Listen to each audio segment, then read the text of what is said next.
Então vamos lá, bem-vindos, mais um dia, segunda-feira. Hoje a nossa colega pediu para a gente falar sobre algo de sucesso, entendimento. Então a gente botou aí quem é você, por acaso já estava até ali, né? Coincidência. Estou lembrando que qualquer momento eu vou vontade de questionar, provavelmente pergunta, falar, debater, não tem problema, deixa é isso mesmo. É para trazer possibilidades, diferentes caminhos, e não um caminho único. Certo?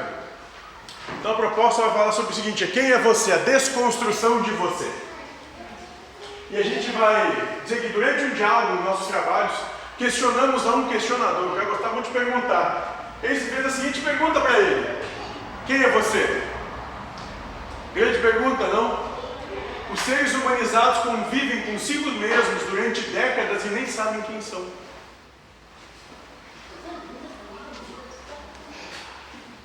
Quem sou eu? Quem é cada um de nós? Como perceber, como ter noção de quem se é? A resposta mais comum a essa pergunta para aqueles que são espiritualistas é definir-se como espírito. No entanto, para este tem uma série de perguntas que desmentirão esta visão de si mesmos. Uma série de questionamentos. Por exemplo, onde você acredita que nasceu? Aí pode dizer que eu sou espírito. Você, no que você acredita? O que é real para você agora? É isso que estou perguntando. De nada adianta filosofarmos sobre o assunto, mostrando toda a cultura espiritual que já adquirimos, responder através de conhecimento cultural, pois esta forma de proceder não nos deixará chegar a compreensão alguma.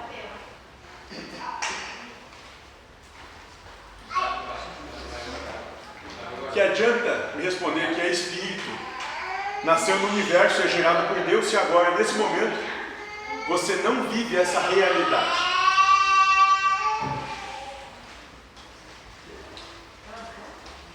Se a gente não vive isso, se a gente não coloca essa realidade na nossa existência, nós somos o que somos no dia a dia e não aquilo que acreditamos ser.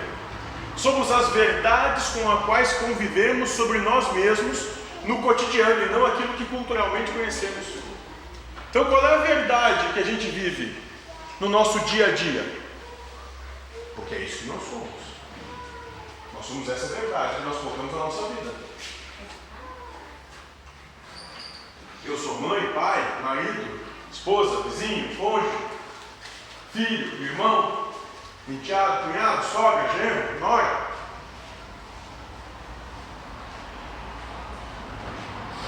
Qual é o conjunto de verdades as quais eu coloco em prática no meu dia a dia que me torna quem eu sou? E que necessariamente não respondem ao que está do meu lado nesse momento. Que podem significar coisa alguma, aliás, para quem está do meu lado. Pode não dizer coisa alguma.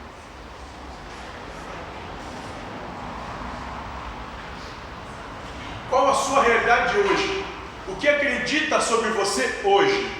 Que é mulher ou homem, casada ou solteira, que tem tantos anos de idade, que tem como pai e mãe determinados seres humanizados, que nasceu em uma cidade específica.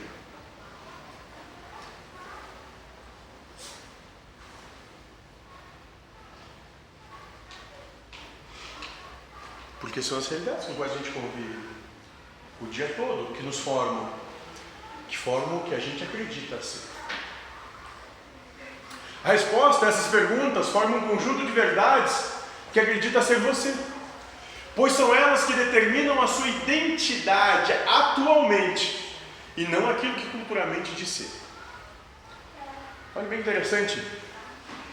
Essas respostas, essas perguntas, formam um conjunto de verdades, que determinam a sua identidade atualmente. E não aquilo que culturalmente diz ser.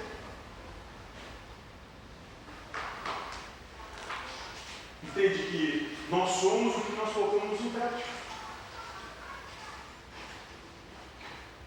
E não aquilo que a gente diz que é.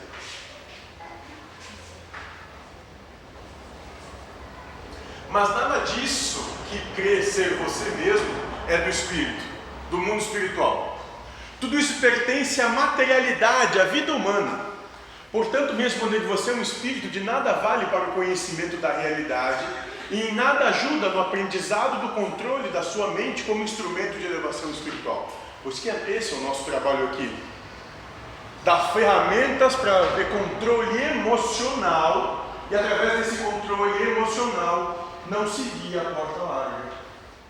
Ter a coragem de optar pelo caminho estreito, a porta estreita.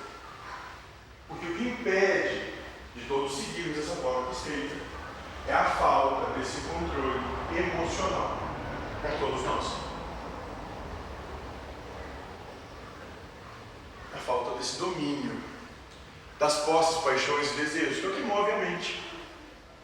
A vontade de ganhar, de ser reconhecido, de alcançar o prazer, ter vitória. Volto, portanto, à pergunta: quem é você hoje? Com certeza não é um espírito, porque suas verdades e realidades nelas não há nada de espiritual.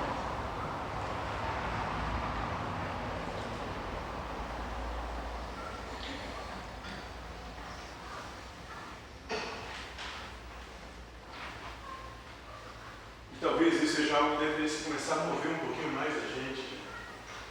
Quando a gente acorda de manhã e diz: quem sou eu? Qual é o conjunto de escolhas que eu vou fazer hoje que vão determinar quem eu sou hoje?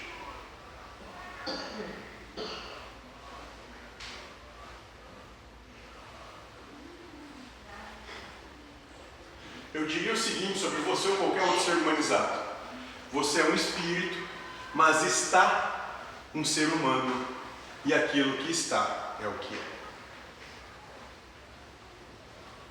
Porque enquanto a gente viver verdades, realidades, formas, projeções humanas, nós não estamos vivendo sobre a lógica, a percepção e os valores do espírito, mas sim sobre a lógica, a percepção e os valores humanos.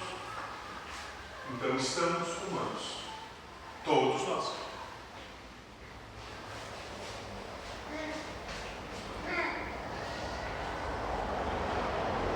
Esse conhecimento é importante para que não se viva a ilusão maia.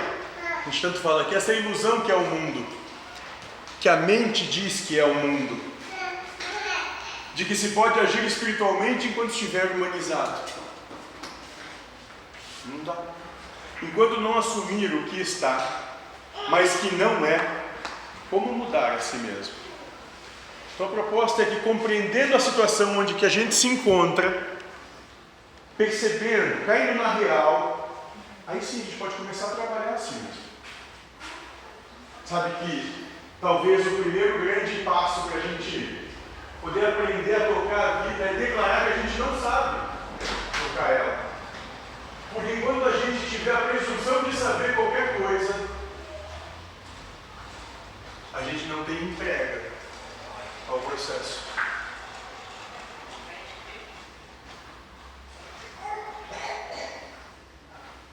De nada adianta para um ser humanizado que busca a Deus dizer que é um espírito enquanto estiver humanizado, pois dessa forma imaginará que já promoveu a reforma interior, apenas por reconhecer uma verdade. Enquanto a sua realidade não se alterar, a verdade existente é apenas cultura inútil, palavra sem obra.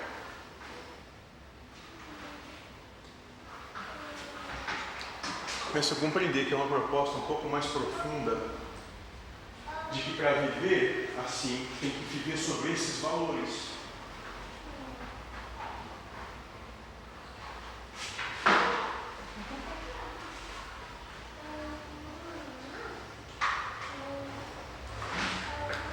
Para que você possa responder com convicção: sou um espírito, é preciso estar espírito. Viver sobre os valores, a lógica e os ideais de um espírito, que são opostos aos humanos, totalmente opostos. O espírito não tem pai, não tem mãe, não quer nem saber de coisa alguma do mundo, não está nem aí se tem casa, se não tem, não precisa. Lá dele é o universo.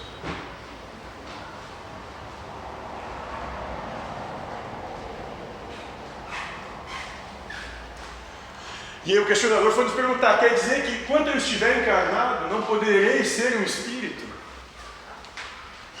Talvez seja isso que a gente está pensando. Tá, mas enquanto eu estou aqui, então não tem jeito.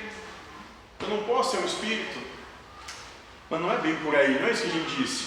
Não é enquanto você estiver encarnado que não poderá viver espiritualmente, mas sim enquanto estiver submisso às verdades sobre si mesmo, que possui hoje, e que determinam a sua identidade e a realidade em que vive.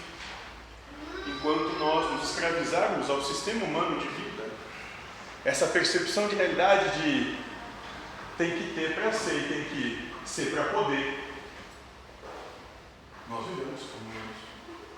Nós vamos viver esse padrão de sofrimento e prazer. Tá?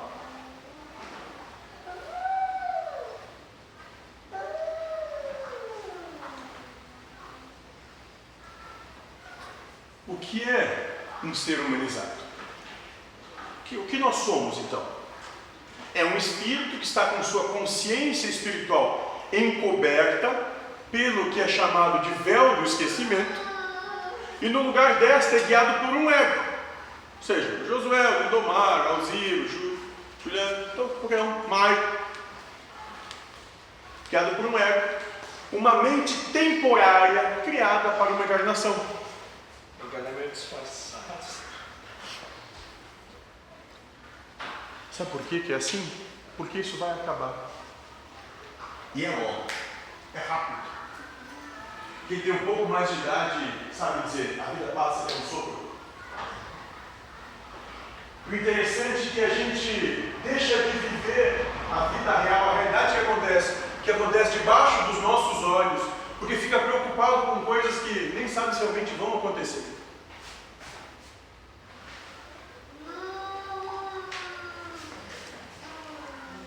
Então, para quê? Por que a gente defende tanto algo que já conscientemente a gente sabe que vai desaparecer?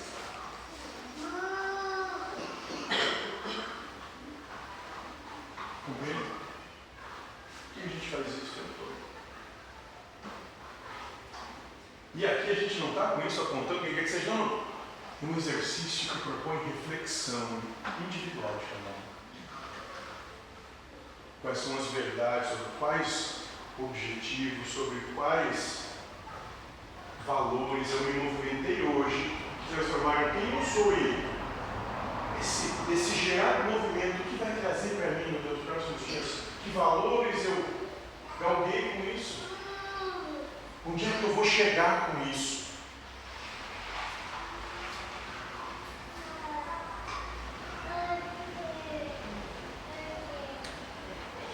Nota que o termo consciência é usado como conjunto de verdades. Portanto, a consciência espiritual é um conjunto de verdades espirituais. E o ego, ou mente, um conjunto de verdades ilusórias temporárias criadas com uma finalidade específica, que é prova. Chama gênero de prova escolhido. O que determina, portanto, a humanização, ou o período chamado de encarnação, não é a carne, mas as verdades que o ser espiritual utiliza para reconhecer a si e ao mundo em que vive. Por isso que a encarnação não termina quando cessa a vida material. A encarnação só termina quando nós desconstruímos o personagem, quando nós desconstruímos a nós mesmos. E esse processo, ele pode se dar de duas formas, bem simples, todo mundo já conhece. Uma forma é pelo amor, e a outra é pela dor. Bem simples. Isso é para todos. Ninguém está acima da lei.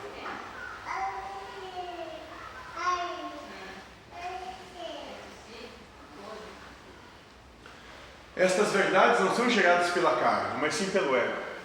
Por isso posso afirmar que determina o período da existência chamado encarnação não é aquele que o ser universal permanece ligado a uma massa carnal, mas aquele que permanece subjugado pelo ego. Subjugado é escravizado pelas verdades que o ego carrega, pelas verdades que nós impomos a nós mesmos, pelos nossos certos, pelos nossos tem que, é assim, só pode ser, não tem jeito. Esse é o certo.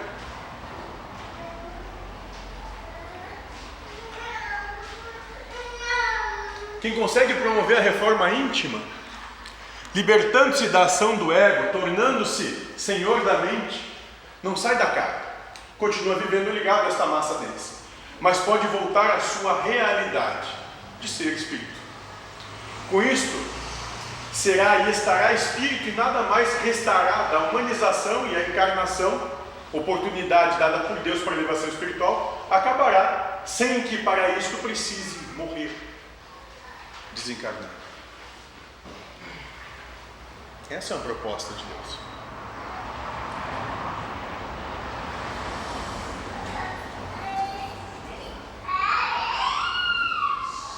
Baseado nesta verdade do universo, eu posso afirmar que existem espíritos encarnados e seres universais humanizados em todos os recantos do universo e em todas as dimensões espirituais.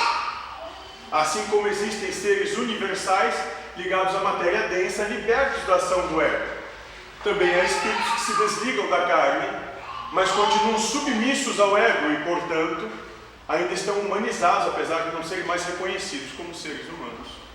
Porque o que nos determina enquanto ser humano é acreditar que se é humano.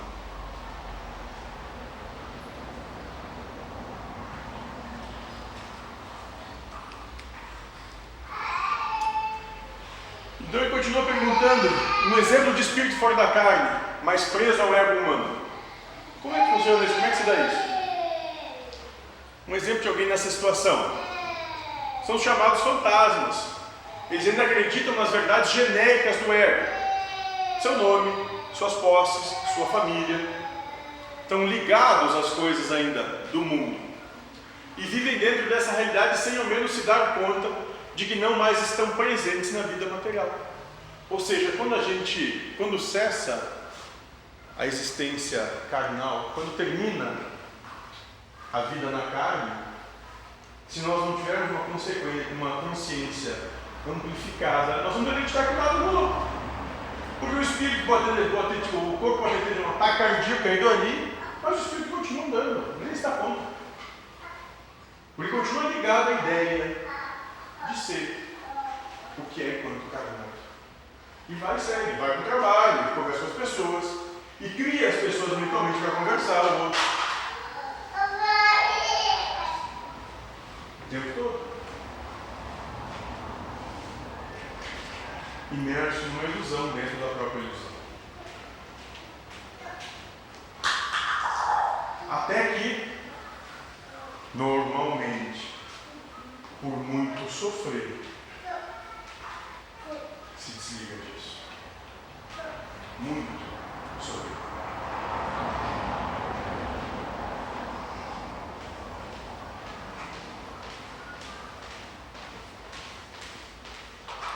Ele é o mesmo ser humano que foi durante o período que estava ligado à matéria densa, só que não tem mais a carne. A humanidade não mais os considera humanos, mas são, porque ainda possuem a mesma identidade transitória criada pelo ego, com a qual viveram enquanto encarnados.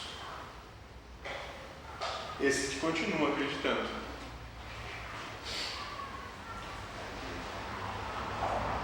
A encarnação, portanto, não é determinada por ligar-se à carne, mas sim por assumir uma identidade humana e, com isso, deixar a realidade espiritual.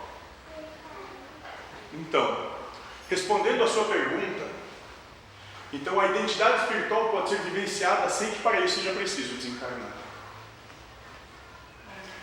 Então todos temos plena condição. A questão é quanto nós nos empenhamos nisso, de verdade. Ou seja, quanto nós estamos dispostos a sacrificar de nós mesmos para alcançar essa possibilidade. Quanto nós estamos dispostos a desconstruir das nossas verdades, das nossas posses, paixões e desejos para se chegar nisso. Em algum momento, todos nós vamos ter que fazer esse trabalho, mais cedo ou mais tarde. Ninguém vai deixar de ter que fazer isso. E quanto à minha pergunta anterior, quem é você? afirmo que todos os habitantes do orbe terrestre e da massa densa são espíritos, mas estão humanizados. Se a humanização, como já descobrimos, não é ditada pela carne em si, afirmo, você não é espírito nem carne, mas um ser universal, humanizado. E é esse o entendimento que a gente busca. Porque quando a gente chega nesse entendimento, nessa compreensão, nessa percepção, começam a se sutilizar as diferenças. A gente começa a ver que cada um tem o seu sapato e cada um tem um calo onde aperta mais, e cada um sabe onde ele aperta mais. E não tem ninguém fora dessa situação. Não tem ninguém aquém, acima, melhor ou pior. Cada um tem o que tem de herança para si mesmo. Mas nada. Sem ter melhor ou pior. Mas com a cruz que é capaz de carregar. Alguma questão?